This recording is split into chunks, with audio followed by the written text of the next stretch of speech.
Buongiorno dalle colonie extramondo. Riassumiamo in breve gli argomenti affrontati nell'episodio precedente. Abbiamo capito che gli UFO hanno queste 5 caratteristiche specifiche. Accelerazione istantanea, velocità ipersonica, quindi superiore a Mach 5, cioè più di 6.000 km all'ora. Bassa osservabilità, quindi non visibili al radar o a occhio nudo. Viaggi transmediali, cioè possono viaggiare dallo spazio all'aria e all'acqua. E l'antigravità. L'argomento non è come un buon vino che invecchiando migliora, ma come una verdura nel frigorifero. Questa è una frase che abbiamo trovato molto interessante, perché implica una grande urgenza di raccontare i fatti. Ma perché questa fretta? E che cosa succederebbe se non lo facessero? È solo una perdita di opportunità o c'è dell'altro? Tornando alle caratteristiche degli UFO, dicevamo che prevedono il futuro, prevedono le nostre reazioni, creano un'illusione, un teatro per confonderci. Questo fenomeno sembra avere un nesso tra meccanica quantistica e coscienza. Vi consigliamo di guardare i primi 3 episodi nel caso ve li foste persi. Sono fondamentali per capire chi sono gli attori principali e come siamo arrivati a questo punto. Nei primi episodi abbiamo messo le basi per capire tutti quelli futuri e i documenti e le testimonianze con cui sono spiegati. Oggi introduciamo Harold Puthoff, detto Hal. Si tratta sicuramente di una figura molto controversa. Wikipedia lo definisce parapsicologo, ingegnere elettrico e ricercatore statunitense, coinvolto nella ricerca su vari argomenti di fisica teorica e scienza di confine, sin dagli inizi della carriera, per poi occuparsi di fenomeni del paranormale. Nel 1967 Hal conseguì un dottorato di ricerca alla Stanford University, che peraltro è una delle migliori università al mondo. Inoltre è noto tra gli studiosi di fisica gravitazionale per i suoi lavori sul vuoto polarizzabile, che è un esempio di approccio alternativo alla teoria della relatività generale.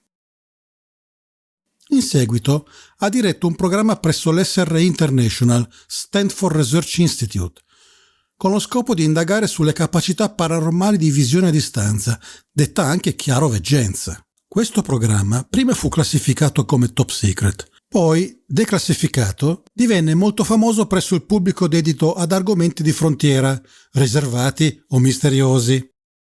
Ascoltiamolo mentre si racconta per la To the Stars. Hal Puthoff, I'm a physicist. I'm also director of the Institute for Advanced Studies at Austin. And basically we do forefront research on energy and propulsion for spaceflight. Well, as a physicist, I've always, in fact, starting as a kid, I've always been interested in the actual forefront of physics. And so I've been always involved in looking at ideas that were, right at the edge.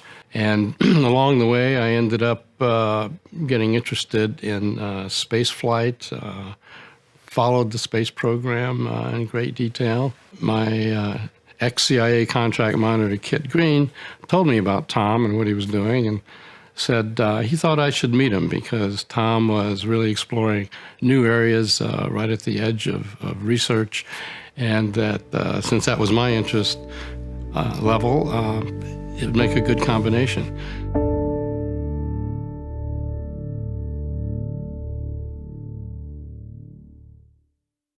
Ascoltiamo adesso Harold Puthoff che si racconta in una intervista.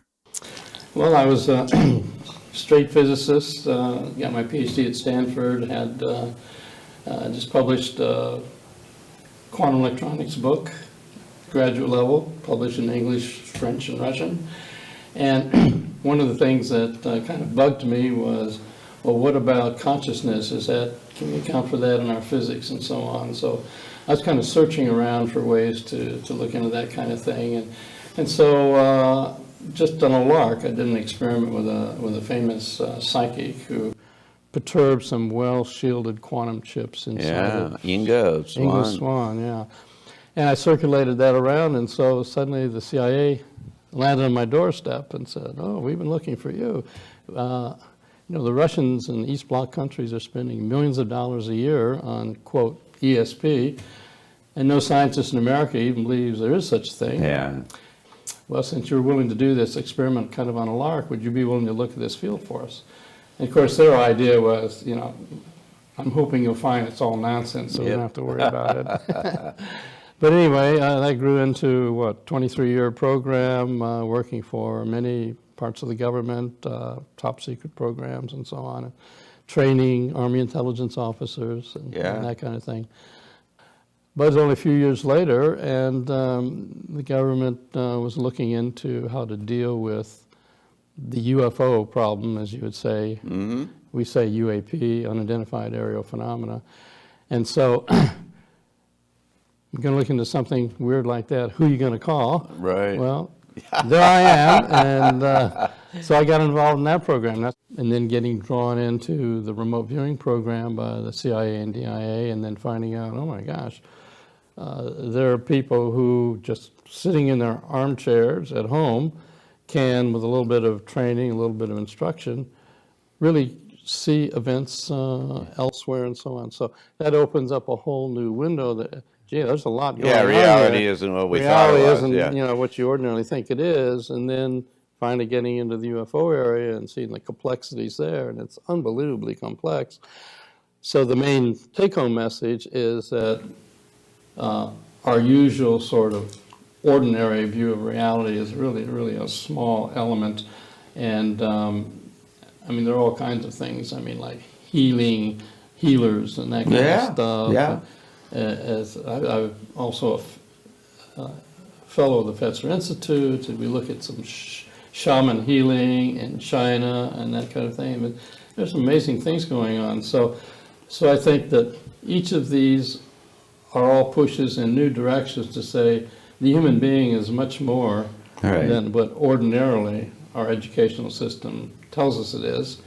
And so there have always been these, quote, fringe groups that pursue these elements, but it doesn't become part of the mainstream. But I think now that we have many elements coming forth with better and better documentation, you might say. For example, in the UFO area, or the UAP area, we now have military platforms that are so technically exquisite that you can no longer say, well, maybe it was just a flare or something. Oh, yeah. No, you've got great detailed data. And in the alternative medicine area, we now have excellent investigations involving DNA analysis and you name it. So there are areas like that are showing new outcomes. And of course, in the remote viewing era, so-called area, that's just a whole new element of finding out that there's a whole talent within the human being that's, we found in the program that we did that, it's a bell curve like everything else. You got virtuosos at one end of the scale, tone-deaf people at the other, but most anybody in the middle can learn to play an instrument, to play a tune. Well, it turns out the same thing with what ordinarily gets labeled paranormal phenomena, that it's a bell curve distribution. Some countries like India take it for granted. Yeah. Countries in the Western culture basically don't. And so that's coming to the fore. So all these things are beginning to knit together and beginning to reveal a much expanded view of human life. A number of us that were involved in the program decided, there should be an open group of people who know a lot about what's going on, and we need to bring what can be shared out into the public and get a conversation going. So several of us got together and formed To the Stars Academy of Arts and Science. Interestingly enough, the fellow who got it started was Tom DeLonge of Blink-182, a rock star. Yeah. But it turned out that in the background, he's always been interested in UFOs and ESP and that kind of thing, and he had a lot of good connections into people in aerospace corporations and the government, and said, there should be an organization that, to the degree we can be discussing this in the open, seriously, we should do that. So he decided to form To the Stars, and it wasn't your usual UFO hunters or something like that. Instead, it was primarily Lou Elizondo actually interviewing the F-18 pilots, interviewing the radar operators that have been involved with tracking all this stuff. And so actually getting facts out instead of fiction. There are other countries, of course, who also have their sighting Yeah. archives and at least claim to have some pieces of craft and that kind of thing. But they learned early on that sharing it with the U.S. government was not such a great idea because it disappears into a black hole and they never learn anything. So once we set up To the Stars Academy, we've gone back and made connections with these leaders in foreign countries. We've talked to generals from Brazil and whatever. And so we've said, you know, look, this is a public benefit corporation. We're going to share data that we obtain. So if you come up with stuff that you think we should be looking at, whether it's videos or interviews with your pilots or pieces of material that seem exotic or whatever, collaborate with us, and we'll see this sees the light of day. And so we have many conversations going on with people from other countries.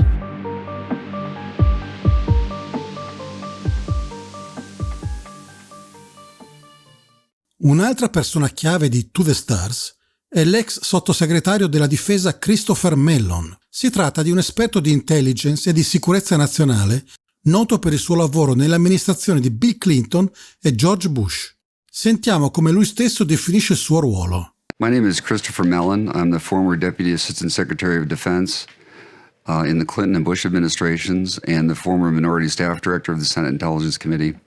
I worked on Capitol Hill for over a decade for various senators on the Armed Services and Intelligence Committees. I was privileged to be involved in the intelligence community for nearly 20 years, reviewing intelligence activities on behalf of the American public. Obviously, they need to remain in the shadows, they need to remain classified, but they need to be consistent with our values and our interests. And it's important to have oversight of those activities. The Secretary of Defense has a huge span of control over 40 different agencies. He has to depend on a staff of people around him to keep an eye on many of these agencies and activities when they involve sensitive intelligence activities. So that was part of my function on the Secretary of Defense's staff to review sensitive reconnaissance activities, programs that, if exposed, could cause embarrassment to the United States. Senate Intelligence Committee conducts oversight of all U.S. foreign intelligence agencies and programs. Some of the most sensitive activities involve covert action programs where we're seeking to covertly influence events abroad. Those are particularly sensitive activities, but the budget of the community is huge. There's a lot of oversight to be performed from the standpoint of this taxpayer, making sure that taxpayers are getting their money's worth and that the country's needs are being served. Vorremmo farvi riflettere sulla rilevanza di questa figura. Infatti abbiamo capito che Christopher Mellon ha supervisionato 40 agenzie di intelligence nazionali americane, più quelle straniere e sotto 2 diversi presidenti. Quindi il governo ha evidentemente molta fiducia in lui e nel suo operato. È possibile pertanto che ci sia una componente di controllo, tipo cane da guardia per conto del governo, e un'altra componente di riconoscimento per il fatto che è stato in grado di tirar fuori la verità su un argomento che era stigmatizzato nel governo, cioè molteplici avvistamenti che non venivano indagati né riportati al Congresso americano. Pensiamo poi a una terza componente di interesse personale nella vicenda. So can you tell us from your perspective, what's the chance that these unidentified aerial phenomenon, they are our own military, maybe our own secret weaponry, maybe being developed even in the private sector alongside the military? What are the chances it's a foreign military versus the chances that it's actual alien? Well, it's very interesting. The report submitted by the Director of National Intelligence said we see no evidence that it's from a foreign government. None of the instances, the 144 incidents they identified, could be explained by U.S. classified research programs. So that leaves you wondering then what hypothesis best fits the facts. And frankly, the alien hypothesis fits the facts better than the alternatives. I'm afraid I have to say that. That's exciting. I know Robbie doesn't believe it, but Robbie? I'm not questioning our subject matter expert. I haven't seen any evidence, and I'm innately skeptical of it. But no, there it is. It's good to be skeptical. That's the appropriate position. Scientifically, we should be skeptical and continue to be. And again, if our subject matter expert thinks that's the most likely explanation, I want to hear that actually said rather than, danced around and be like, well, we don't really know. Who knows what it could be? So I mean, the good news is, look, if it is alien, and we've been having these aliens visiting us for the last 20 years that we know of, that we have documentation of, probably much longer than that. If we go back to all of the people who've made claims, then they're benevolent, right? Or at least they're not hostile. Otherwise, they would have. Right, so there should. So to me, it's exciting. It's not something to fear. It's exciting, unless they're playing the long game and they're just waiting to attack us. They're like plotting out. Because they live 1,000 years, we only live like 70 and they live 1,000, and so they're waiting for their time. I don't know, but otherwise, I think it's kind of exciting. I think they're probably messing with our elections. Maybe it's them. This goes back to at least World War II, and the reason we're concerned about it from a national security standpoint is so much of this activity is in and around military training and operating areas and military facilities. If they were just cruising through national parks or something, we'd have a lot less concern. But in some cases, they're swarming Navy ships, they're swarming Air Force bases, they're interrupting planned training operations. So that's why it becomes a concern from a national security standpoint. Although some experts on this issue say that they believe that if it is alien, that they're actually preventing us from using nuclear weapons, that these sightings began after we started testing nuclear weapons and deploying nuclear weapons, and that they are in fact, they know something about how that affects maybe space better than we do, and they're coming in to kind of prevent us from doing this. That's one of the theories that has been out there, that they've been disarming even nuclear weapons. Maybe they're saving us from ourselves. You're quite right. It's not just a theory. It's been testified to by numerous retired military officers, Air Force officers themselves. And yet, to my knowledge, Congress has never asked that question. That is hanging out there. It's a sensational claim. It should be easy to put it to rest one way or the other, but Congress has never asked the question.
Ehi, sei un negazionista del Covid?